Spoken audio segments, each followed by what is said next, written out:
Happy Sunday.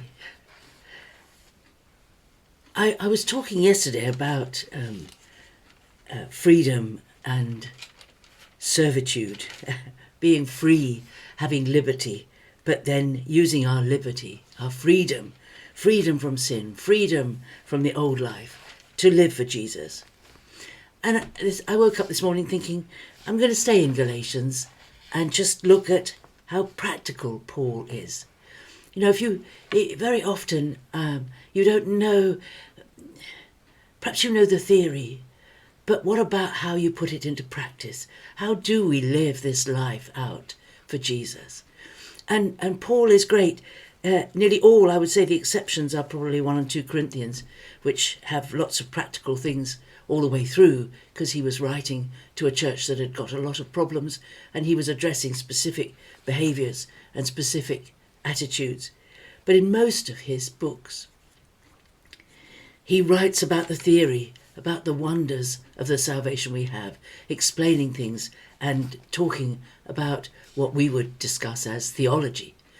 But every one of them ends with a chapter or so on how to live it out practically, how to be the people of Jesus in the world in which we live. And he does the same in Galatians. He's spent, well, you have to remember, of course, that the chapter divisions and the verse divisions are all artificial. They were put in place really quite late on to help us find things in the Bible, because it's so difficult to find it if it's unmarked. You could say, well, you could go to the book of Romans and then turn 4 pages and then you'll find the bit I'm talking about. But then they divided it up into verses and chapters so that we could understand it. And sometimes it's very helpful to ignore the chapter headings and the chapter, because the headings are artificial as well. If you've got a Bible that's got headings, those headings have been put in by people to give an idea of what the next section talks about, but they're not part of the book. Read straight through sometimes and ignore the chapter divisions, because sometimes they split the text up, and you learn as much more perhaps by ignoring the chapter divisions. But here in Galatians, I'm looking at Galatians 5, he's talked about the freedom which we talked about yesterday. For it is for freedom that Christ has set us free. And verse 13 of chapter 5, he says, for you were called to freedom. Only do not use your freedom as an opportunity for the flesh, which is exactly what he's been talking about before, that we are free, but we shouldn't say, well, because everything's forgiven and God's going to forgive everything for me, I might as well live as I please. Well, that's not what being a Christian is all about.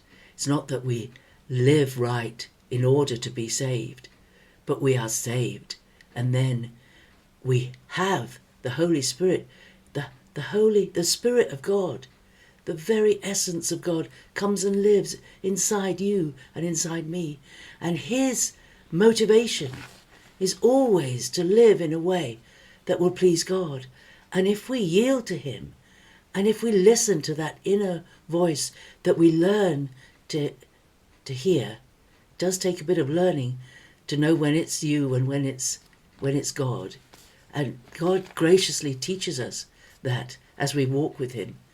We are then encouraged by Paul to do, and by the Holy Spirit to do, the things that please God.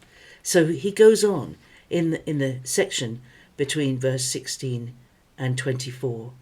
He starts by saying, but I say, walk by the Spirit, and do not gratify the desires of the flesh.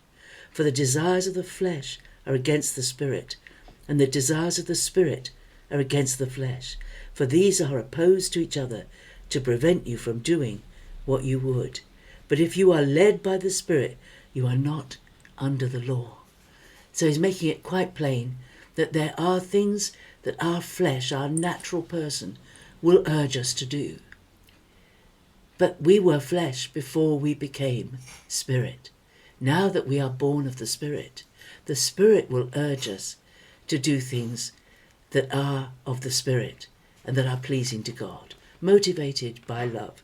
And then he gives a long list, and it's very interesting, his terminology, because he says the works of the flesh are, but the fruit of the Spirit is. Right?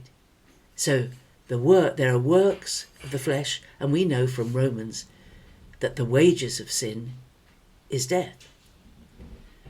So when we work for the flesh, we earn death.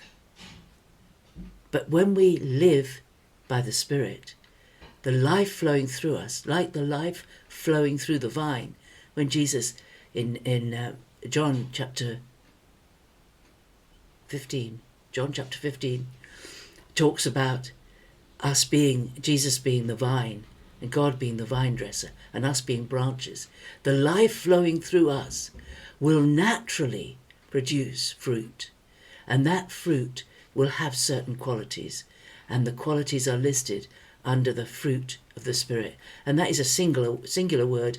The wages of the flesh, the wages of the works of the flesh, and the fruit of the works of the flesh are, and the fruit of the Spirit is.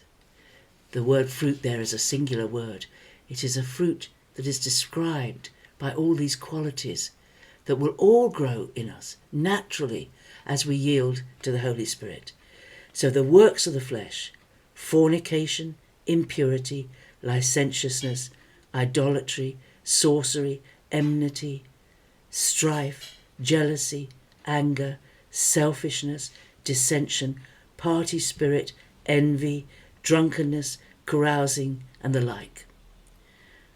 But the fruit of the Spirit is love, joy, peace, patience, kindness, goodness, faithfulness, gentleness, self-control.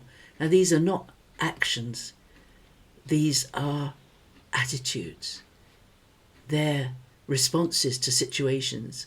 They're not things we do, they're things we are. You know, being born of the Spirit turns our life into us not being defined by what we do, but who we are. We have to be in the Spirit, not do in the Spirit. You don't have to do, you just have to yield. You just have to listen. And the automatic, natural response of the Spirit to you saying, Lord, what do you want me to do today?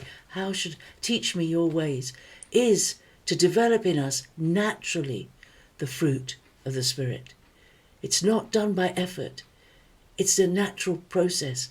An apple tree will always produce apples. I've never seen an apple tree working really hard to produce an apple. It happens naturally.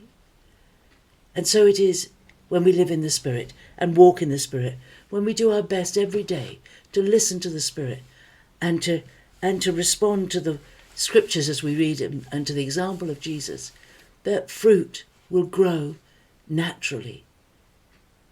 And we can be at peace with God as we seek to follow him. It's not hard work. It's a natural growth process that we can't control, but he controls. And so as we face the events of every day, that fruit grows naturally and we become more like the fruit described here in Galatians 5. Have a great day worshipping the Lord today on the Lord's Day. I'll see you tomorrow.